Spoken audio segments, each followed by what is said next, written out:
دوستو استقبال ہے آپ کا ہمارے چینل MU اسلامک ریئیکٹ پر۔ دوستو کچھ سچائیاں کڑوی ہوتی ہیں مگر جگہ دیتی ہیں، آج وہی سچ سننے کے لیے تیار ہو جائیں۔ بہت ہی پیارا بیان ہے، چلیے سنتے ہیں۔ جناب ابو بکر صدیق رضی اللہ تعالیٰ عنہ بیمار ہیں، آخری وقت قریب ہے۔ اللہ اللہ۔ سیدہ عائشہ صدیقہ رضی اللہ تعالیٰ عنہ کے ہاتھ میں نیا کپڑا دیکھا، بیٹی کے ہاتھ میں نیا کپڑا دیکھا۔ صدیق اکبر رضی اللہ تعالیٰ عنہ نے فرمایا بیٹی یہ کپڑا کیسا ہے؟ عرض کی ابا جان کفن کے ارادے سے منگوا لیا ہے، نہ جانے کس وقت ضرورت پڑ جائے گی، مجھے خطرہ ہے، اندیشہ ہے، آپ کا آخری وقت ہے، میں نے کفن کے لیے کپڑا منگا لیا ہے۔ اللہ اکبر۔ ناراض ہوئے، فرمایا عائشہ وعدہ کرو مجھ پر نیا کفن نہیں ڈالو گی۔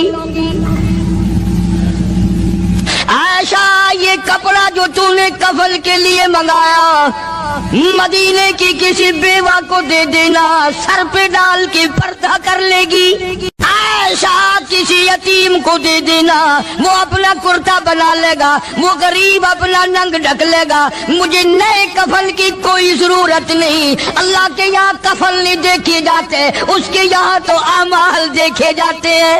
تم کیا جانو ابو بکر کون ہے؟ کبھی کسی بوڑھی نے، کبھی کسی بہو نے، کبھی کسی نے دھی نے کہا کہ آؤ آج ابو بکر صدیق کی نیاز پکاتے ہیں۔ نظر اللہ نیاز حسین، نبی کے یار کا نام نہ لینا کبھی بھی۔ امام الانبیاء محبوب کبریا حضرت محمد مصطفیٰ صلی اللہ تعالیٰ علیہ وسلم نے فرما دیا، او لوگوں، امت کے تمام لوگوں کا میں نے احسانات کا بدلہ چکا دیا، سب کے قرضے چکا دیے، سب کے لینے دینے میں نے برابر کر دیے، پر او میرے اللہ ابو بکر کے احسانات کا بدلہ تو دے سکتا ہے، میں نہیں دے سکتا۔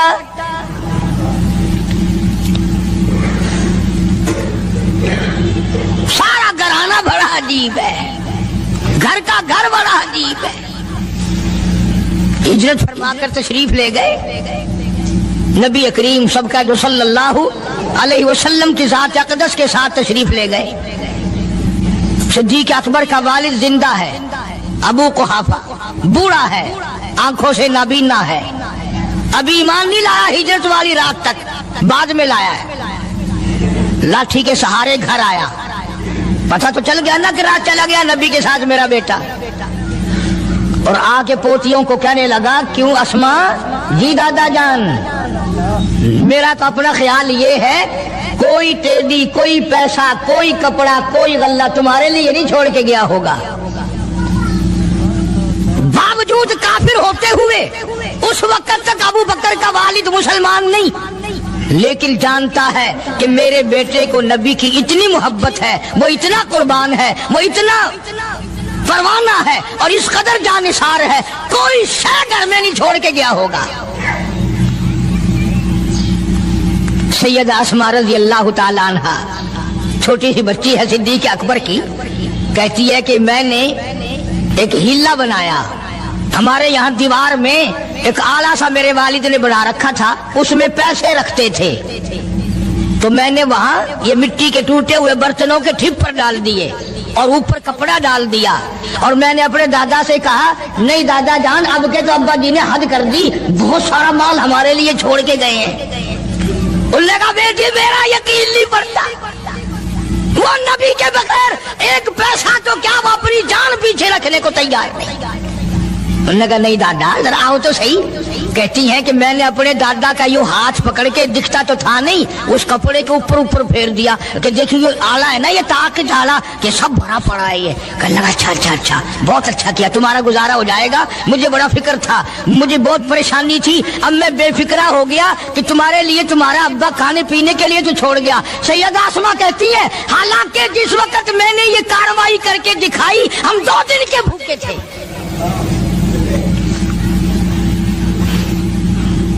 ہزاروں روپیہ جتنا بھی مال تھا گھر میں جب نبی کے ساتھ گئے سارا پلے باندھ کے لے گئے، نہ جانے کہاں کام آئے گا۔ یہ وہ سیدہ اسماء رضی اللہ تعالیٰ عنہ جس کا حال یہ ہے سارا دن کھجوروں کی گٹھلیاں اکٹھی کرتی ہے، شامن کو ہامن دستے میں کوٹ کر شام کو پانی میں گول کر پی جاتی ہے، ساری رات مصلی پہ کھڑی ہو کے قرآن پڑھتی ہے۔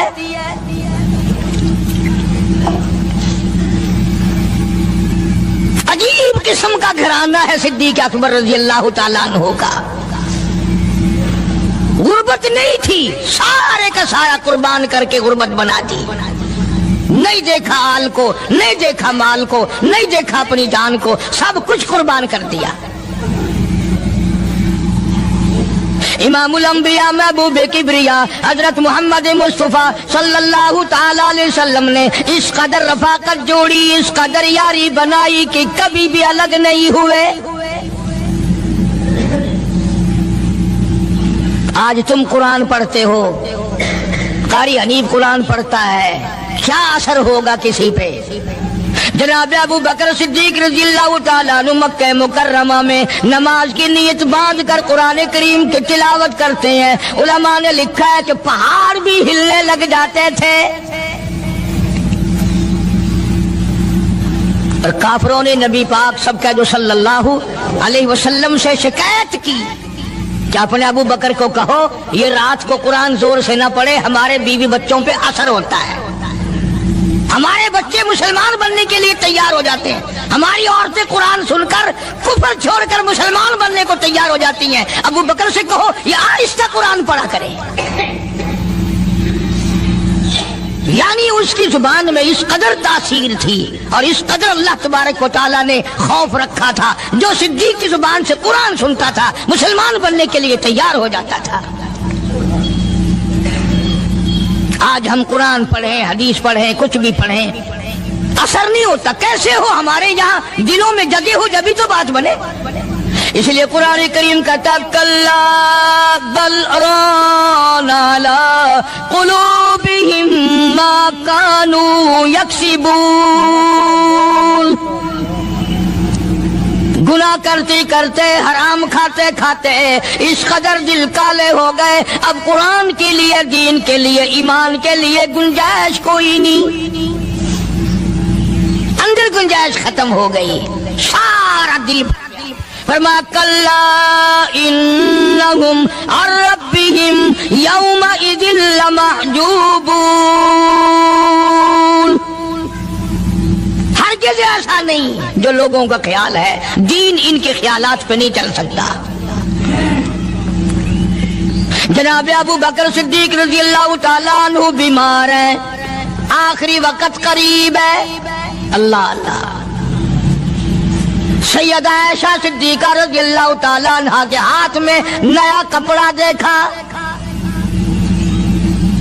بیٹی کے ہاتھ میں نیا کپڑا دیکھا، صدیق اکبر رضی اللہ تعالیٰ عنہ نے فرمایا بیٹی یہ کپڑا کیسا ہے؟ عرض کی ابا جان کفن کے ارادے سے منگوا لیا ہے، نہ جانے کس وقت ضرورت پڑ جائے گی، مجھے خطرہ ہے، اندیشہ ہے، آپ کا آخری وقت ہے، میں نے کفن کے لیے کپڑا منگا لیا ہے۔ اللہ اکبر۔ ناراض ہوئے، فرمایا عائشہ وعدہ کرو مجھ پر نیا کفن نہیں ڈالو گی۔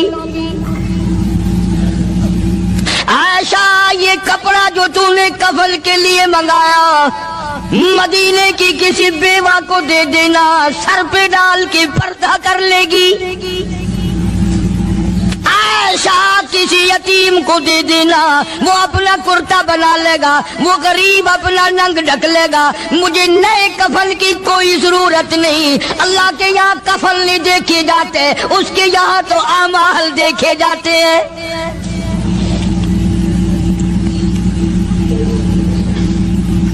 حضرت عائشہ رضی اللہ تعالیٰ عنہ نے اصرار کر دیا، ابا اجازت دے دو، اب تو میں نے منگا لیا ہے، اب تو میں نے منگا لیا ہے، دنیا کیا کہے گی؟ وقت کا حکمراں، وقت کا بادشاہ، نبی کا جانشین کو کفن بھی نہیں ملا۔ پھر دوسرا رخ اختیار کیا ہے صدیق اکبر سب کا جو رضی اللہ تعالیٰ عنہ، فرمایا عائشہ او میری بیٹی نبی کریم صلی اللہ تعالی علیہ وسلم کا آخری وقت تیری گود میں آیا، تیرے سامنے آیا، تو نے آقا مدنی صلی اللہ علیہ وسلم کا آخری وقت دیکھا۔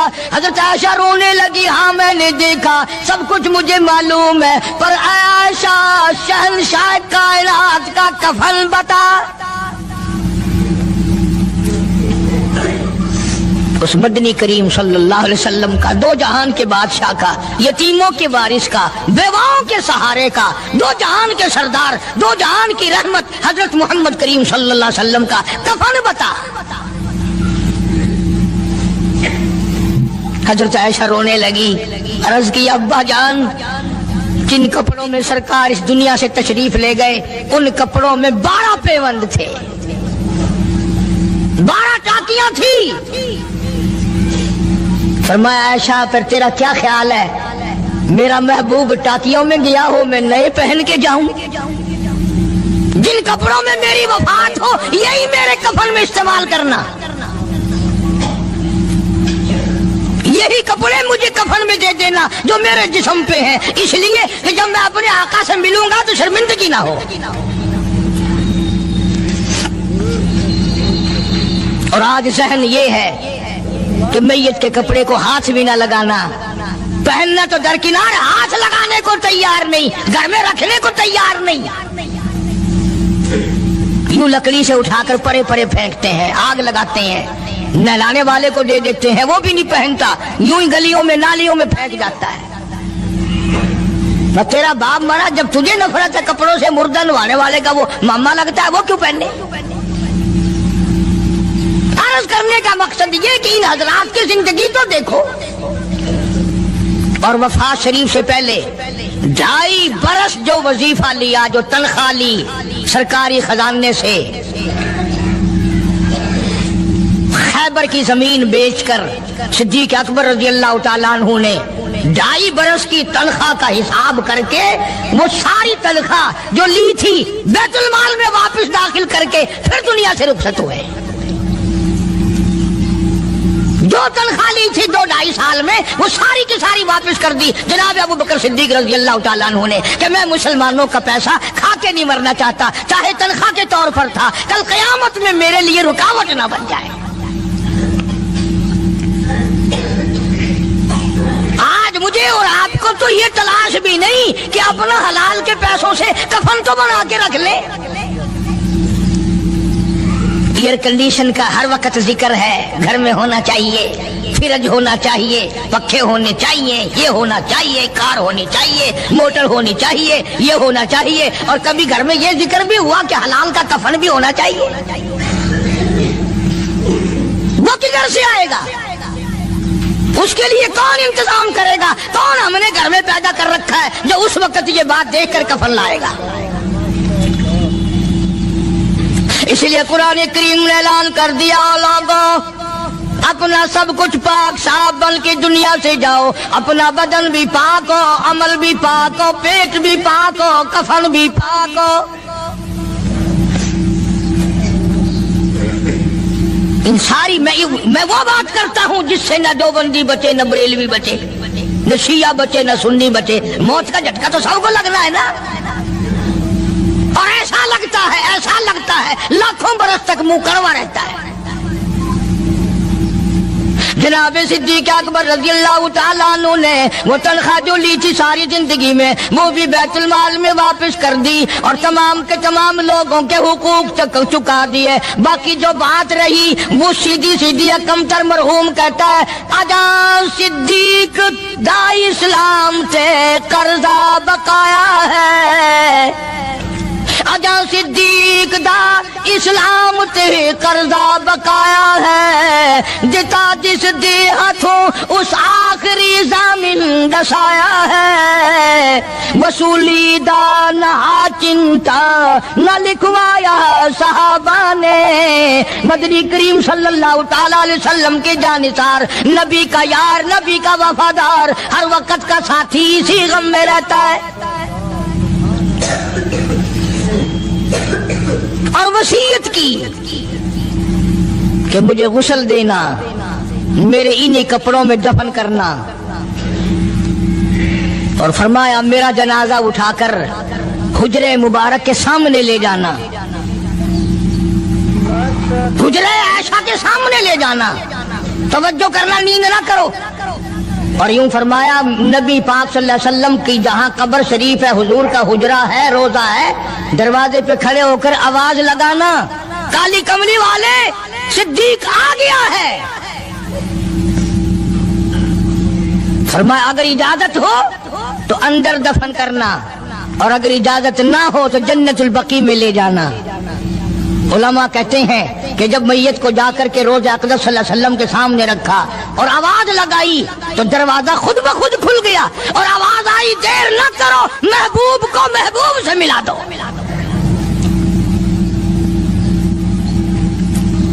کیا شان ہے ان لوگوں کی، کیا عظمت ہے ان لوگوں کی،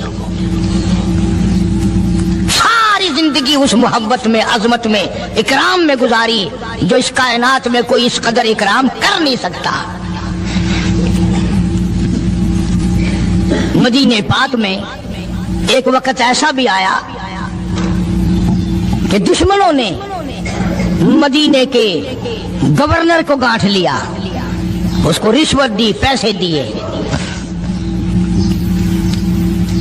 اور کہا کہ ہمیں اجازت ہونی چاہیے، ہم روضہ اقدس کو کھود کر ابو بکر صدیق اور فاروق اعظم کی لاشیں نکالنا چاہتے ہیں یہاں سے۔ چنانچہ حاکم وقت نے پیسے کھا کر اجازت دے دی۔ شمس الدین سراج ایک بزرگ ہے جو اس وقت مدینہ پاک یعنی روضے کے متولی ہیں، مسجد نبوی کے متولی ہیں، گنبد خضرا صلی اللہ علیہ وسلم کے محافظ اور نگہبان ہیں۔ وہ فرماتے ہیں کہ رات آدھی جب گزری تو کنڈی کھٹکی مسجد کی، میں نے کنڈی کھول دی تو مجھے حکم ملا کہ تم خاموش رہو، اگر آواز نکالو گے سر اتار دیا جائے گا۔ ایک آدمی اندر داخل ہوا، دوسرا داخل ہوا، تیسرا آیا، کسی کے ہاتھ میں کسی، کسی کے ہاتھ میں گنتی، کسی کے ہاتھ میں ٹوکری، کسی کے ہاتھ میں تسلا مٹی اٹھانے والا، سب کے سب یوں لے کر داخل ہو رہے ہیں۔ اور مجھے یہ کہا گیا کہ یہ جو کچھ کرتے ہیں روکنا نہیں، کسی کو بتانا نہیں۔ شمس الدین سراج بزرگ رحمت اللہ علیہ کہتے ہیں وہ جب 40 کے 40 اندر داخل ہو گئے، پچھلے نے مجھے اشارہ کیا دروازہ بند کر دے، اب کسی اور کو اندر نہ آنے دینا۔ وہ اللہ والا کہتا ہے مجھے بتا تو دیا گیا تھا دونوں جلیل القدر صحابہ حضرت شیخین کی بے ادبی کریں گے، قبر کھود دیں گے، ان کی میت نکال لیں گے۔ فرماتے میں نے دروازہ بند کر دیا، میں سجدے میں گر گیا، مولا او میرا بس نہیں، میرا کوئی چارہ نہیں، میری حکومت نہیں، میری فوج نہیں، میرا لشکر نہیں، میرے پاس توپ نہیں، میرے پاس لشکر نہیں، او میرے مولا میں نے سنا ہے جیسے نبوت کا محافظ تو ہے، اسی طرح صدیق کی صداقت کا، فاروق کی عدالت کا بھی تو ہی نگہبان ہے۔ مولا میری موت بھیج دے، میں نہ دیکھوں۔ شمس الدین سراج بزرگ کہتا ہے کہ اللہ کا حکم ہوا، میں نے بھی دعا تو کی تھی رو رو کے، میرے دیکھتے دیکھتے، توجہ کرنا لفظ سمجھو، میرے دیکھتے دیکھتے مسجد نبوی میں زمین پھٹی اور بمائے ٹوکریوں کے، بمائے سامان کے 40 کو زمین نگل گئی۔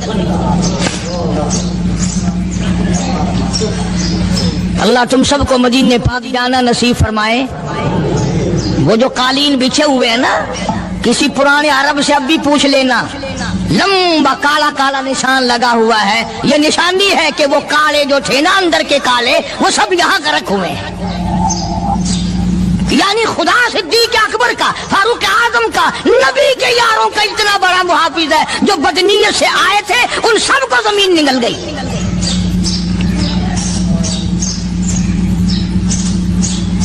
ایک اللہ والا کہتا ہے کہ میں نے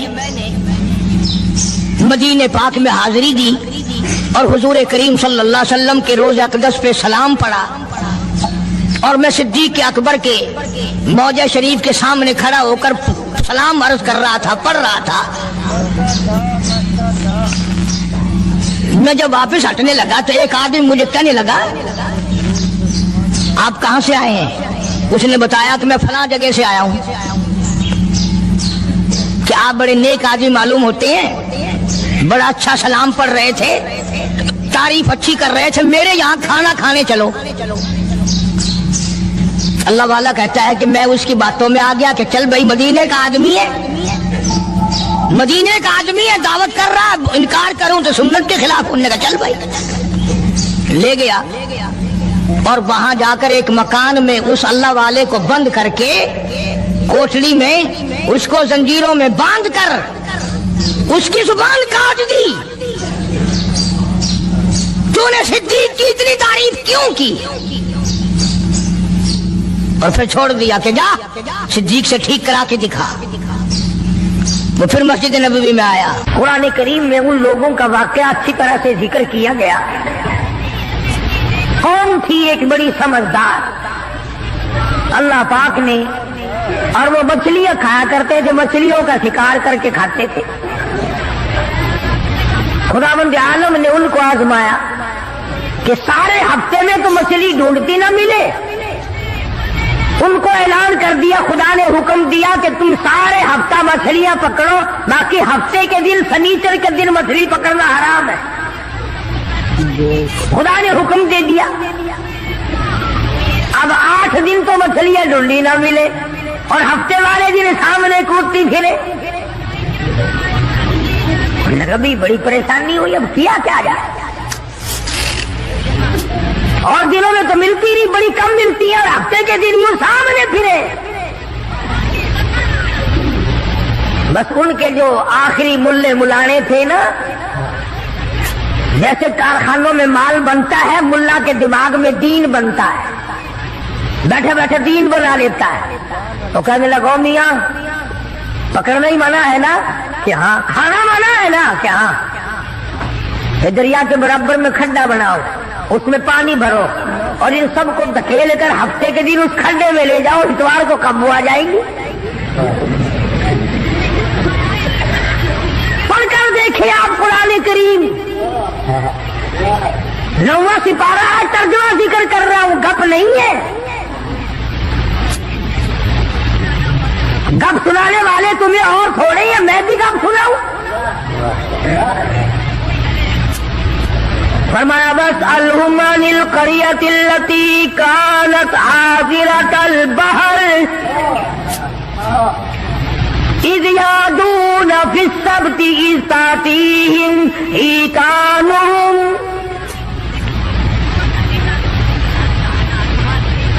مچھلیاں پکڑنے والوں نے ہیلا بنا لیا، مکر کر لیا، کھیل کھیلا دین کے بارے میں۔ اچھا جی پکڑیں گے نہیں، کھائیں گے نہیں، اکٹھا کرنا دکھاؤ کہاں لکھا ہوا ہے منع ہے۔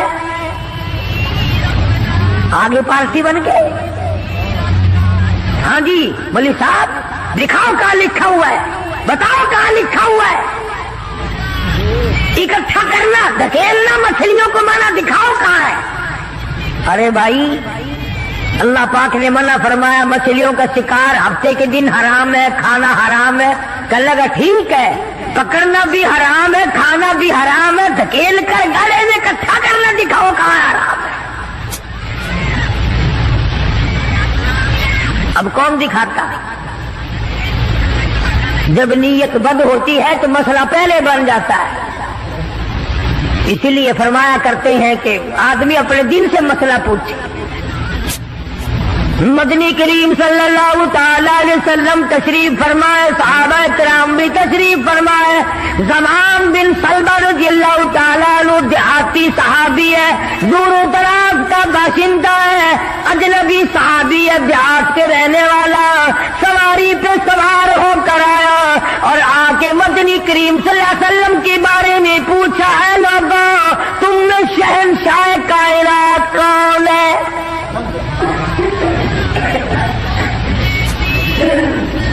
صحابہ کرام نے اشارہ کر کے بتلا دیا یہ ہے۔ قریب ہوا، عرض کرنے لگا آپ رب ذل جلال کی قسم کھا کر بتائیں کیا واقعی آپ نبی ہیں؟ آپ نے فرما دیا ہاں۔ اس کے بعد کہنے لگا رب ذل جلال کی قسم کھا کر بتلاؤ کیا آپ پہ اللہ کی کتاب نازل ہوئی؟ قرآن کریم اترا آپ پر؟ آپ نے فرمایا ہاں۔ ہر بات میں اس نے یہی بات کہی کہ قسم کھا کے بتلاؤ کیا آپ نے 5 نمازوں کا حکم دیا؟ حضور صلی اللہ علیہ وسلم نے فرمایا ہاں۔ پھر قسم کھا کر کے کھلا کر کہنے لگا کیا آپ نے اللہ کی توحید اور اپنی نبوت اور رسالت لا الہ الا اللہ محمد رسول اللہ یہ کلمہ سکھایا ہے، امت کو دیا ہے؟ آپ نے فرمایا ہاں۔ حج کے بارے میں پوچھتا ہے، زکوٰۃ کے بارے میں پوچھتا ہے، رمضان کے روزوں کے بارے میں پوچھتا ہے، اور توجہ کرنا یہ ارکان دین پوچھ کر واپس ہونے لگا اور کہنے لگا واللہ، قسم اللہ کی لا ازید ولا انقص منہ، میں اس میں نہ کمی کروں گا نہ زیادتی کروں گا، نہ بڑھاؤں گا نہ گھٹاؤں گا، ارکان دین پہ عمل کروں گا، اسلام کی بنیادوں پہ اسلام کی عمارت کھڑی کروں گا، اس کو سنبھال کے رکھوں گا۔ 10 قدم پڑے کو گیا ہے، مدنی کریم صلی اللہ علیہ وسلم نے فرمایا او لوگو جس نے جنتی آدمی کی زیارت کرنی ہو میں تمہیں دکھاؤں، وہ زمام بن سلمہ تمہارے سامنے جا رہا ہے۔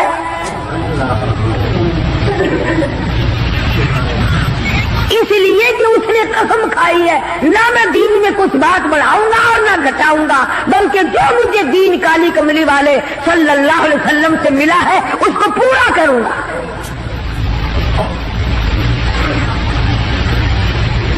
صحابہ کرام نے حضور کی زبان مبارک سے جو سنا اس کو دین بنایا۔ ہمارے یہاں بیٹھے بٹھائے دین بن جاتا ہے، اب بنا لیا نا انہوں نے، تو کہنے لگے جی پکڑنا حرام ہے، ہفتے کے دن مچھلیوں کا کھانا حرام ہے، دکیل کر اکٹھا کرنا گلے میں داخل کر لینا حرام کوئی نہیں، اس میں حرج کیا ہے؟ آج ہمیں بھی لوگ کہتے ہیں حلوے کی پلیٹ سے آپ قرآن پڑھ دیں تو کیا حرج ہے؟ اس میں کیا گناہ ہے؟ اللہ کا کلام تو ہر وقت پڑھنا چاہیے۔ انجان لوگ بیچارے ان پڑھ رسومات میں پھنسا رکھے، کیا ان لوگوں نے ایسا ہی گڑا بنایا، پانی اس میں ڈالا، مچھلیوں کو اکٹھا کیا، اس میں داخل کیا اور اتوار کے دن پکڑ کے کھائی۔ آواز آئی اور لوگوں وَيَمْكُرُونَ وَيَمْكُرُ اللَّهُ وَاللَّهُ خَيْرُ الْمَاكِرِينَ۔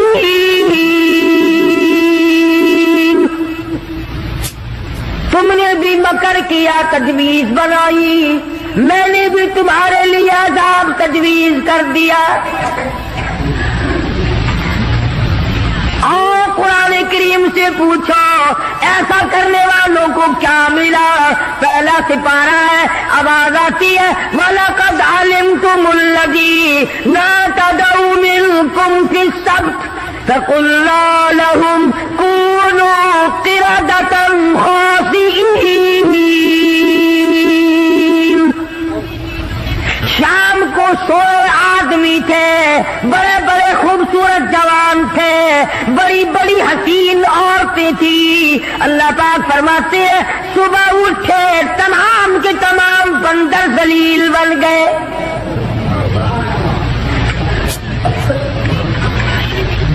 شکلیں بدل گئی پروردگار عالم، سوئے آدمی تھے اٹھے بندر بھولو بن گئے۔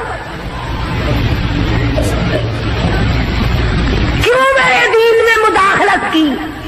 کیوں تم نے میرے دین کے قانون میں ہیرا پھیری کی؟ بڑے بڑے بدلے لو، کوئی پاگل بن گئے.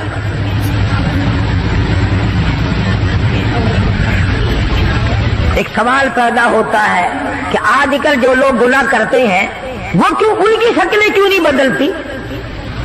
تجھے کیا معلوم ہے امام الانبیاء محبوب کبریا حضرت محمد مصطفیٰ صلی اللہ تعالی علیہ وسلم نے ساری رات رو رو کے دعا مانگی، الہی میری امت کی شکل نہ بدلنا.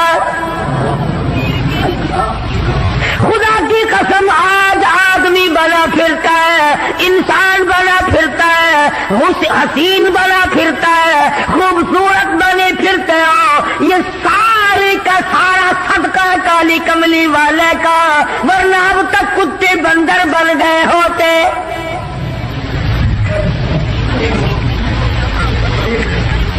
پتہ چلا کہ دین میں ہیرا پھیری اللہ پاک برداشت نہیں کرتا، کسی شکل میں بھی کیوں نہ ہو، دین کے اندر وہ برداشت نہیں کرتا. تو صحابہ کرام نے کی نہیں اور کرنے دی نہیں. کیسے کرتے؟ بڑے بڑے وقت آئے ان پر، عورتوں پہ وقت آیا، مردوں پہ وقت آیا، مگر نہیں بدلے. کیسے بدل جائیں؟ سرکار کا دیدار کرنے والی آنکھ کیسے بدل سکتی ہے؟ یہ تو تیری جرت ہے کہ روزہ دیکھ کر کے بھی آتا ہے پھر بھی بے ایمانی اور بدماشی سے باز نہیں آتا. ایک کو کوئی ثابت نہیں کر سکتا جس نے مدنی کریم صلی اللہ علیہ وسلم کے چہرے انور کا دیدار کیا ہو اور اسے ذرہ برابر دنیا کے اندر ہیرا پھیری کی ہے. اتنی جرت کون لائے گا؟ اتنی بہادری کہاں سے آئے گی جو ان حضرات میں تھی؟ سیدنا فاروق اعظم رضی اللہ تعالی عنہ جیسا جلیل القدر انسان، عظمتوں والا انسان، جب بھی وقت آتا تھا اللہ اکبر یوں ہی بیٹھے ہوئے تھے، کچھ کام میں لگے ہوئے تھے، ایک آدمی آیا اور کہنے لگا جی فلانے آدمی نے مجھے درہ مارا، مجھے بدلہ دلواؤ، فلانے آدمی نے مجھے مارا، بدلہ دلواؤ. کیونکہ کام میں مشغول تھے، فاروق اعظم نے اٹھا کر اس کو ڈنڈا مار دیا کہ جب میں اس کام کے لیے بیٹھتا ہوں تو آتے نہیں، اور جب میں دوسرے کام میں لگ گیا تو اب آ گیا. وہ تو ڈنڈا کھا کے چلا گیا. فاروق کے دل کو دھچکا لگا. یہ تھے اللہ والے جن کے سامنے قبر اور قیامت ہر وقت تھی. اپنے آپ کو خطاب کر کے فرمانے لگے عمر فاروق و خطاب کے بیٹے، تو اونٹوں کو چرایا کرتا تھا، اونٹوں کا چرواہا تھا، آج 22 لاکھ مربع میل کا حکمراں ہے. اللہ نے تجھے بادشاہ بنایا، خلیفہ بنایا، امیر بنایا. اب ایک آدمی بدلہ لینے کے لیے آتا ہے تو اسے مارتا ہے، قبر میں کیا بنے گی؟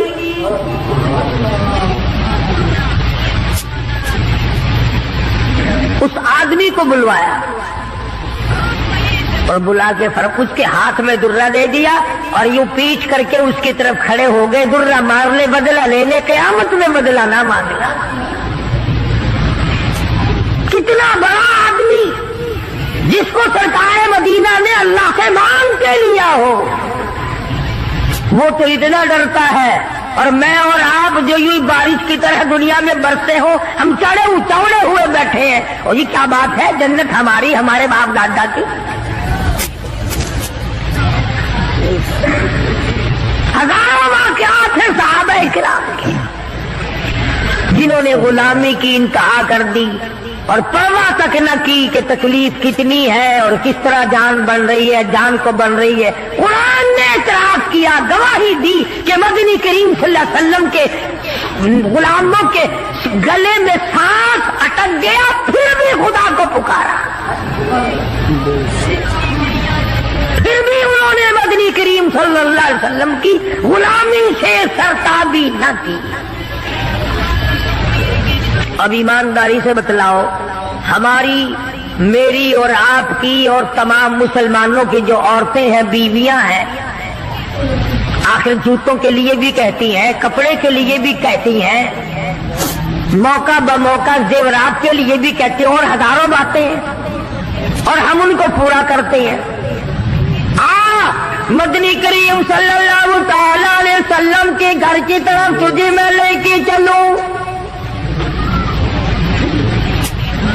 سیدہ عائشہ صدیقہ رضی اللہ تعالی عنہ، سیدہ حفصہ رضی اللہ تعالی عنہ، سیدہ ام حبیبہ رضی اللہ تعالی عنہ، سیدہ ام سلمہ رضی اللہ تعالی عنہ، سیدہ زینب، یہ تمام کی تمام ہماری مائیں ہیں، کالی کملی والے کی گھر والی ہے۔ فرماتی ہے ایک کھجور کا دانہ 24 گھنٹے میں اور ایک پانی کا پیالہ صرف ملا کرتا تھا۔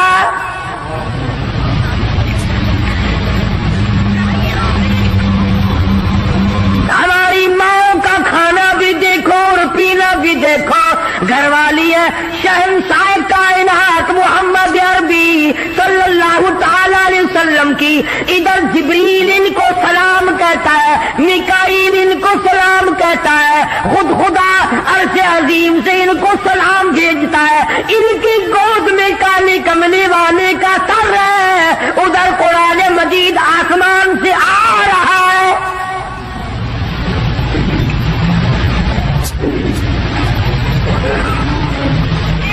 اور خوراک کا یہ عالم ہے، پانی بھی پیٹ بھر کے نہیں، یہودی کے قبضے میں ہے میٹھے کنویں کا پانی، مول ملتا ہے۔ 24 گھنٹے میں ایک کھجور کا دانہ، نبی کی گھر والیوں کی خوراک دیکھو، کیا ہو گیا اگر انہوں نے ساریوں نے اکٹھے ہو کر، اور یہ اس زمانے کی بات ہے جب اچھی خاصی فتوحات ہو گئی تھی، مسلمانوں کے پاس اچھا خاصا مال تھا۔ اللہ اکبر، ہماری ماں نے اکٹھا ہو کر اور مدنی کریم صلی اللہ علیہ وسلم کے سامنے یہ بات رکھ دی کہ اب تو مدینے والوں کے حالات بدل گئے، اب تو مسلمانوں کے حالات بدل گئے، کئی مہینے 4 مہینے یا 6 مہینے گزر گئے، ایک کھجور پہ گزارا کرتے ہیں، اللہ کے نبی کچھ تھوڑا سا ہمارا روزینہ بڑھا دو۔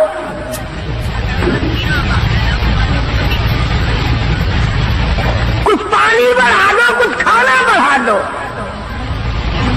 اندازہ لگائیں آپ، بس اللہ کے نبی کو اس پر جلال آیا، اور نبی کو جلال آیا تو خدا کو پہلے جلال آ گیا۔ زیور کا مطالبہ نہیں، آرائش کا مطالبہ نہیں، کوٹھی بنگلے کا مطالبہ نہیں، لمبے چوڑے کپڑے کا پروگرام نہیں، شادی والے کپڑوں کا پروگرام نہیں، جوتوں کا پروگرام نہیں، مطالبہ نہیں، کچھ نہیں، اتنی سی بات عرض کی ہے، کالی کملی والے ایک کھجور کھا کر رات دن بھوک لگتی ہے،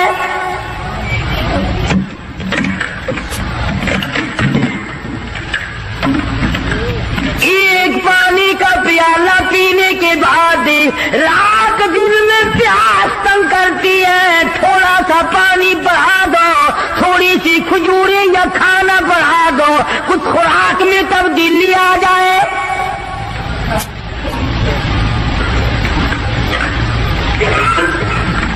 آواز آئی، اے عائشہ، اے حفصہ، اے ام سلمہ، اے ام حبیبہ، اے زینب، اے جواریہ، اے صفیہ، میں تمام کے تمام کو تمہیں کہتا ہوں، احد پہاڑ سونے کا بنا کر تمہارے حوالے کر دوں گا، تمام پہاڑ کا پہاڑ سونے کا تمہارے ساتھ ساتھ پھرا کرے گا، دولت مند بن جانا، بڑی بڑی بلڈنگیں بنانا، عمارت بنانا، کوٹھی بنگلے بنا لینا، ہزاروں کھانے ایک وقت میں کھایا کرنا، پر یاد رکھو تمہیں میرے محبوب کی جھولی نہیں ملے گی۔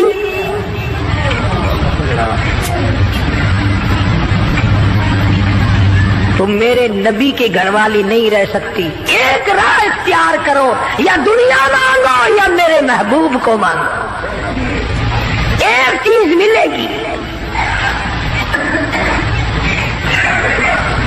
یا میں نے تمہیں اپنا محبوب دے رکھا ہے، تمہارے بستروں میں میرا محبوب ہوتا ہے، جبریل آتا ہے، قرآن آتا ہے، میری رحمت برستی، یا سونا چاندی لے لو یا پھر کالی کملی والے کو لے لو۔ اور یہ بھی گپ نہیں ہے، فرمایا یا ایھا النبی قل لازواجک، اے میرے نبی ان اپنی عورتوں سے کہو، ازواج مطہرات سے فرماؤ، ان کنتم تردن الحیات الدنیا وزینتہا فتعالین امتعکن واسرحکن سراحا جمیلا۔ میرے محبوب یہ جوڑے مانگتی ہے، کپڑے مانگتی ہے، یہ کھانا مانگ رہی ہے، ان سے کہو میں تم سب کو طلاق دینے کے لیے تیار ہوں، علیحدہ کرنے کو تیار ہوں۔ مسلمان ہے جس کے دل میں یہ خواب اور خیال ہر وقت آتے ہیں، الہی مجھے دولت ملے، میں تیرے دین پہ خرچ کروں گا، تیرے قرآن پہ خرچ کروں گا، اپنی قبر حشر بناؤں گا۔ پہلے تو بلکہ کچھ دل میں خیال ہوتا بھی ہے، جب تک بالکل کنگال ہوتا ہے، اللہ میاں کچھ دے، میں یوں خرچ کر دوں گا، میں یوں کر دوں گا۔ جب دولت آتی ہے پھر اس میں سے کم کرتے ہوئے تکلیف ہوتی ہے، بڑا مشکل بن جاتا ہے مسئلہ۔ تو نبی کی گھر والیوں کو اللہ پاک نے دھمکی دے دی اور فرمایا میرے محبوب صلی اللہ علیہ وسلم الگ ہو جاؤ ان سب سے۔ دو باتیں میں آپ کو سمجھانا چاہتا تھا، اندازہ لگاؤ کتنی عظمت والی خواتین ہیں، دو جہان قربان ہو جائے ایسا صدیقہ کے پیروں سے اڑی ہوئی خاک پہ، ساری دنیا کی دولت کو اکٹھا کر کے سیدہ حفصہ کے جوتے کی نوک پہ قربان کر دو۔ ایک کھجور کھانے والی مائی، ایک پانی کا پیالہ پینے والی مائی، رات دن میں اگر تھوڑی سی بات کر دی تو اللہ نے جانچ پھیلا دی، چلو میرے نبی سے الگ ہو جاؤ۔ مدنی کریم صلی اللہ علیہ وسلم الگ ہو گئے، بالکل بات چیت کرنا چھوڑ دیا، آنا جانا چھوڑ دیا۔ اللہ غنی، تمام کی تمام ازواج مطہرات رونے لگی۔ مدنی کریم صلی اللہ تعالی علیہ وسلم نے سب سے پہلے حضرت عائشہ صدیقہ رضی اللہ تعالیٰ عنہ سے پوچھا، بتا تیرا کیا پروگرام ہے؟ کہنے لگی اللہ کے پاک پیغمبر یہ کھجور بھی بند کر دو، یہ پانی کا پیالہ بھی بند کر دو، میں آپ کو نہیں چھوڑ سکتی۔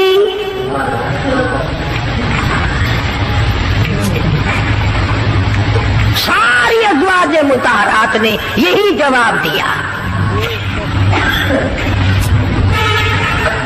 ان کے یہاں دنیا پرستی تھی نہیں،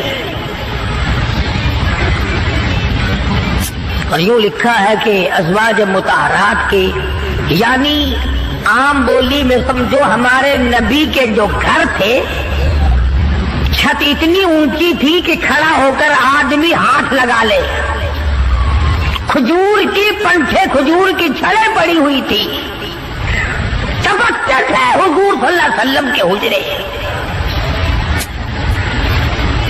سیدہ حفصہ فرماتی ہیں رضی اللہ تعالی عنہا کہ ٹاٹ کا بنا ہوا ایک بسترا تھا، ہم سردی میں اس کو آدھا نیچے بچھا لیتے، آدھا اوپر اوڑھ لیتے، اور گرمی میں اسی کی طے کر کے بچھا لیا کرتے تھے۔ بس یہی تھا سردی کا، گرمی کا۔